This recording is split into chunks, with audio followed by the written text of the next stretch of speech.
Hansel and Gretel. This story begins with hunger.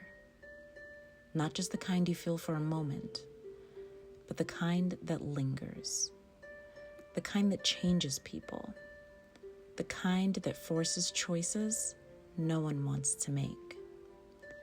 There once lived a woodcutter and his 2 children, a boy named Hansel and a younger sister, Gretel. They lived at the edge of a great forest. Their home was small, their meals were simple, and over time, things became worse. Food grew scarce, their cupboards were emptied, the bread grew thin, and soon there was not enough for all of them. One night, as the children lay awake, they heard their father speaking. His voice was heavy. "We have nothing left," he said. "Soon, we will all starve." His wife answered quietly, "Then we must take the children deep into the forest and leave them there."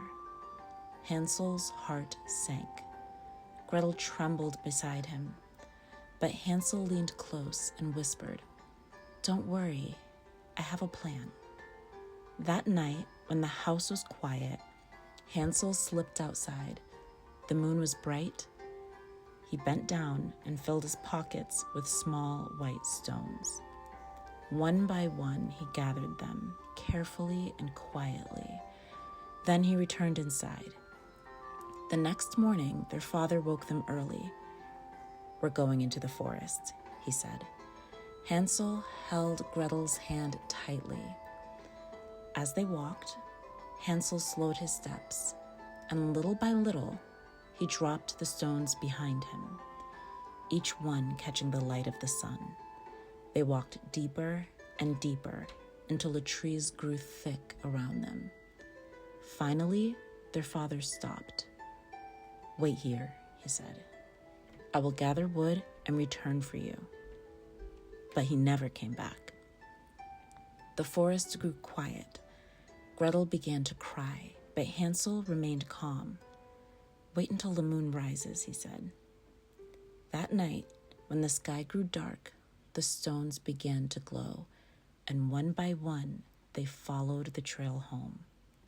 Back through the trees, back through the silence, until finally they reached their door. Their father wept when he saw them. But the peace did not last. Soon, there was still no food, and once again the same decision was made. This time, Hansel tried to gather stones, but the door was locked. There was no way out. So instead, he took a piece of bread. And as they walked into the forest, he dropped crumbs behind him, small pieces, barely visible. They walked further than before, deeper than before, until once again they were left alone. "Don't cry," Hansel said. "We will follow the crumbs." But when morning came, the crumbs were gone, eaten by the birds. There was no path, no direction, only trees. They wandered for hours, then days, hungry, tired, alone, until finally they saw something, a house, small, but unlike anything they'd ever seen.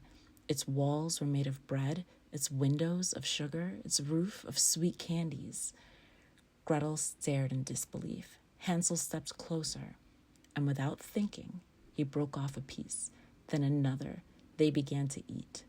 Slowly at first, then faster, desperate, and then a voice. "Nibble, nibble, little mouse, who is nibbling at my house?" They froze. The door creaked open, and an old woman stepped out. She smiled, warm, kind, inviting. "Oh, you poor children," she said. "You must be starving." She welcomed them inside, gave them food, warm beds, and kind words. For a moment, it felt safe, but it wasn't. The next morning, everything changed. The old woman was not kind. She was a witch. She locked Hansel in a cage, fed him scraps, waiting, waiting for him to grow fat. Gretel was forced to work, clean, cook, and obey, day after day. She would check Hansel. "Are you ready?" she would ask, but Hansel was clever. Each time he held out a bone instead of his finger. And the old woman's eyes were weak.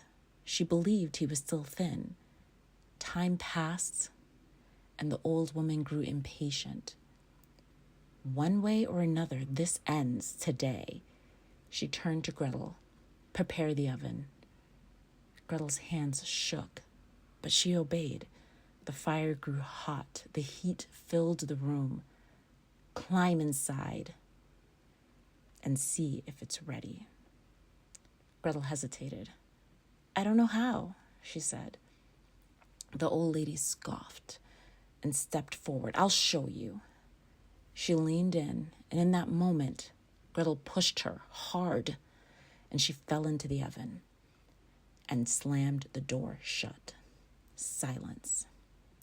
Then, freedom. Gretel rushed to Hansel, unlocked the cage, and together they ran. Before leaving, they gathered what they could, jewels, precious things, not for greed, but for survival.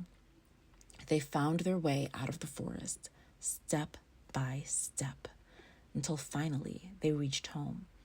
Their father stood in the doorway, alone, tears in his eyes, and this time they were not sent away. Even in the darkest places, courage can find a way, and sometimes the smallest act of bravery changes everything.